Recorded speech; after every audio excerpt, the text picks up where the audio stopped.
Why am I getting the same threats he's giving to Iran? So Jimmy Kimmel just exposed the chilling reality of media intimidation under Trump.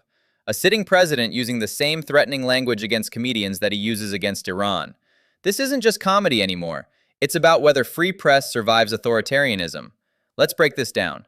You know, this morning when I woke up to my wife shooting video of me with her phone. The fact that his wife felt compelled to document him sleeping shows how normalized the threats have become. When journalists and comedians need evidence they're safe in their own homes, we've crossed into authoritarian territory that would make Putin proud. It's not something I take for granted anymore. Trump's FCC recently began aggressive license renewal challenges against ABC stations in multiple markets, a direct retaliation for coverage he didn't like. This is textbook authoritarian playbook.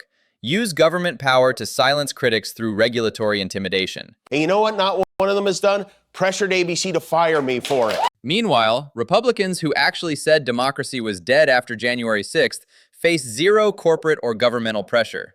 But a comedian makes jokes? Suddenly it's a national emergency requiring presidential intervention.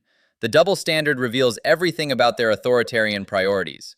I hate to say this, and I hope it doesn't get me in trouble. I'm starting to think Donald Trump might be a hypocrite.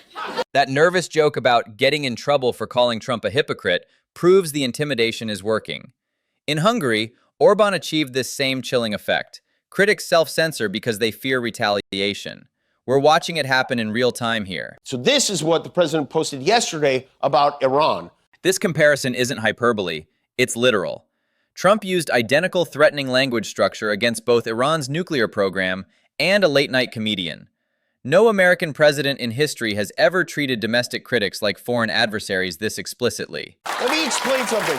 Let me show you how easy this partnership could be. That sarcastic partnership proposal perfectly captures Trump's expectation that media should function as state propaganda. In his mind, critical coverage isn't journalism. It's betrayal that deserves punishment. Classic authoritarian thinking. Let's tear down these walls that Mexico paid for. The Mexico Wall reference hits deep. Trump's using presidential power to silence reminders of his most obvious lies. When autocrats can't defend their record, they attack anyone who mentions their failures. It's deflection through intimidation. That didn't sound like a denial to me. I mean, these things I allegedly said don't sound like I said them. Vance's non-denial follows the authoritarian communication playbook perfectly. Make the threat vague enough for plausible deniability, while clear enough to intimidate.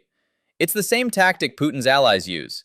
Everyone understands the message without explicit admission. I love when they have to deny saying something that made sense. Vance is trapped between his documented past positions that made sense and his current role as Trump's attack dog. This cognitive dissonance forces him into these ridiculous non-denial denials that convince absolutely nobody. This afternoon, out of nowhere, Trump blurted this out of his little nubs. These unpredictable attacks create the most effective censorship of all, self-censorship through fear. When critics never know when they'll be targeted, they start pulling punches. That's exactly how authoritarian intimidation works in practice. Take this test together, head to head. Winner gets to finish out your term, huh? Trump's bizarre cognitive test challenge reveals his fundamental weakness. He can't handle any criticism without melting down. Strong leaders ignore comedians. Weak authoritarians obsess over them. This desperation exposes his fragile ego completely. Now that the king is gone, though, the president and his GOP-ons can focus their energy on royally screwing with the midterms. The media intimidation directly connects to broader GOP election interference. When you're planning to steal elections, silencing critics who might expose you becomes essential. The FCC attacks on ABC are just one piece of systematic press suppression. Other red states are talking now about pulling the same maneuver, including Tennessee and South Carolina, home of Senator and Little Mermaid bubble wand enthusiast Lindsey Graham. The coordinated voter suppression across red states shows this isn't random, it's strategic. Tennessee and South Carolina, following the same playbook, proves GOP leaders are implementing a unified plan to undermine Democratic participation nationwide. I hope they do it. Don Jr. is going to be a terrific. Talk about charisma. I mean, he is. And don't worry, Eric, Amazon's working on something for you, too. The normalized nepotism is staggering.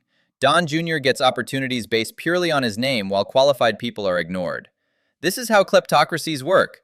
Competence becomes irrelevant when family connections determine everything. They want you to be the guy at the warehouse who makes sure when their employees are peeing into the Gatorade bottles, they don't get it on the floor.